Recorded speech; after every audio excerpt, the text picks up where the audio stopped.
Hey everybody, Scott here for the what the fuck this is. Hey everybody, Scott here for the Helix channel. It's Monday, and in lieu of an In the Mix Monday tune, I've decided to do another week of tutorials for you. Lucky you. So today I'm going to show you how to set volume levels, the ways that I use internally within the Helix to adjust my volumes, the main ones.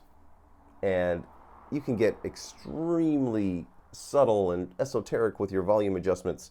There are so many ways to adjust volumes in the Helix. I'm going to show you pretty much all the ways I use. And then the rest of the week, more tutorials. I'm going to start a preset package next week, as soon as I think of it.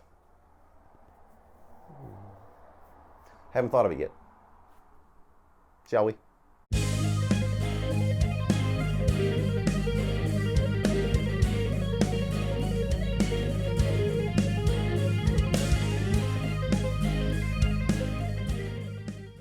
Okay, when you are adjusting your volumes, the most obvious place to start is with your amp model and with the, let me go up to, this is the new thing that I'm doing with my presets. I'm creating 8 snapshots that basically can cover a ton of range. I'm going to try and pare down the Helix to about 2 banks of presets. So I'm not tap dancing and slowing the band down when I play.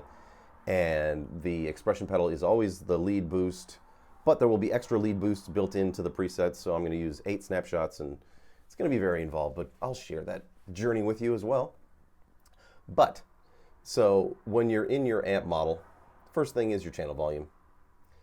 I always use that as the first place to go, but here's the thing, I usually have a range. I'll drop it down to as low as 7.0 and as high as about 8.8. That's the range that I go in for the channel volume. I don't like to go higher than that. Sometimes certain amp models can clip, so I don't want to take the chance of that happening. And then next for me is the IR level. Now with a clean preset like this particular one, I'm using 4 settings here. Let me play you little bits. Now these, or I'm sorry, not 4 settings, 4 snapshots, which are in essence a setting.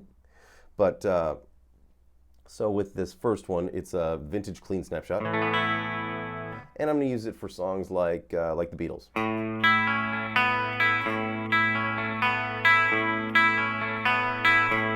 And it's a good sound with the bridge humbucker. And I usually go about -14 on the IRs. I will go as low as -12. And I don't like to go below that point. The next thing I adjust is the output. So if I've got a really great crunch sound going and I just can't get enough volume out of the clean, you can always add some more right here. And you can add it per snapshot if you want. Just press this in, turn it, and then that'll, it'll save that per that snapshot.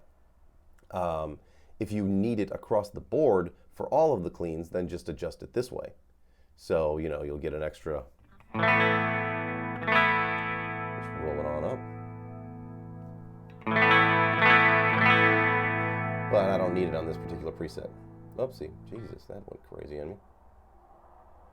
Oh, Jesus, now we're going in the other direction. Oh, no, take it easy. I just want 0. Jesus. Okay, so those are the easiest 3.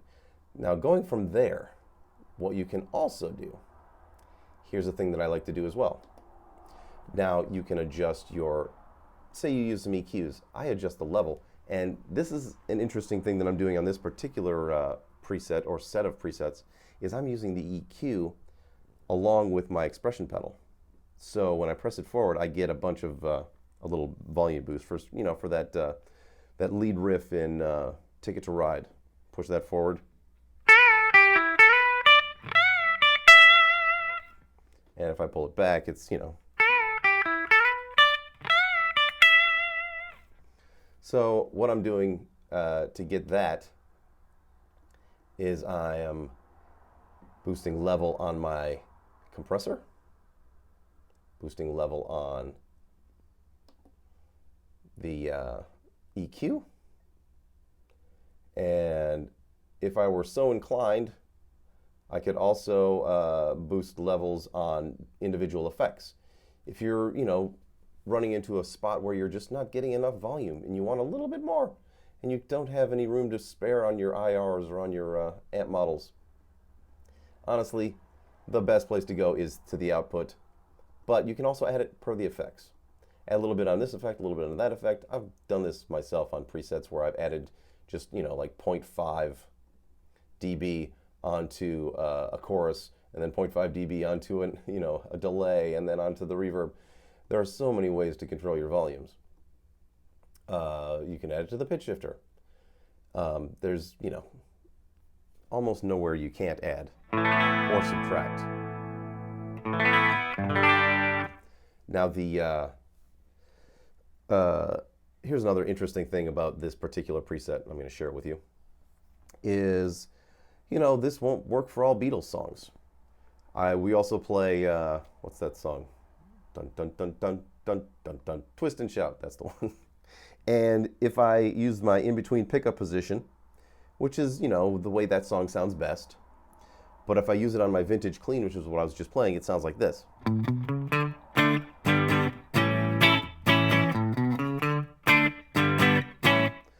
It seems to me like it's got too much low end going on. So I have created a vintage split where I've adjusted the EQs to remove a bunch of bottom end so that the guitar in the split pickup position or the combined pickup position sounds a little spankier.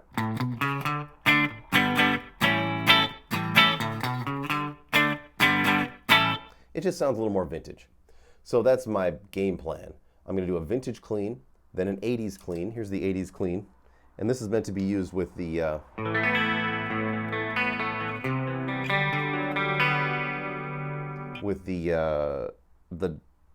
humbuckers full on, the bridge or the neck, if I wanted to be in neck mode. Just big and full.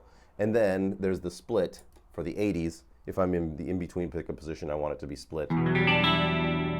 So there's a big, 1K dig in the EQ on both EQs. Well, actually, since this particular preset, I know I'm rambling right now, but the top is the clean signal path and the bottom is the crunch. So this is muted on the it's supposed to be muted on the cleans. Yeah, because this is the Archon archetype lead, or the PRS Archon. But whoops, I did not do that. What this is supposed to do is these are supposed to be at -60. So none of this bottom passes.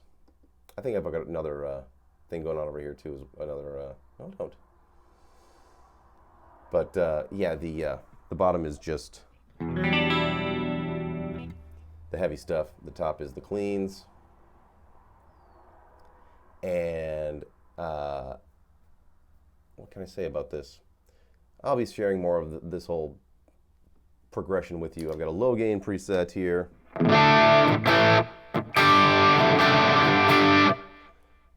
And a high gain preset.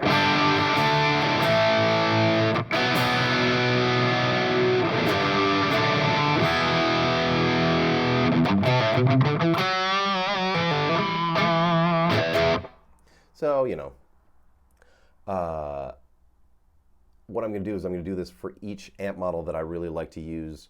And I'm trying to get beefier, bigger sounds. The problem with the rig on Friday was everything sounded tinny and small and a little bit overly bright. Now, the Archon, or Archetype amp model is, to me, the most beefy and darkest amp model built into the Helix. So I'm going to use that primarily as my main, my main focus for these sounds.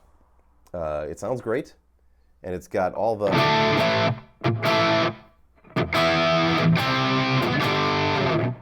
it's got everything I need for a big sound. So stay tuned this week. It's going to be interesting.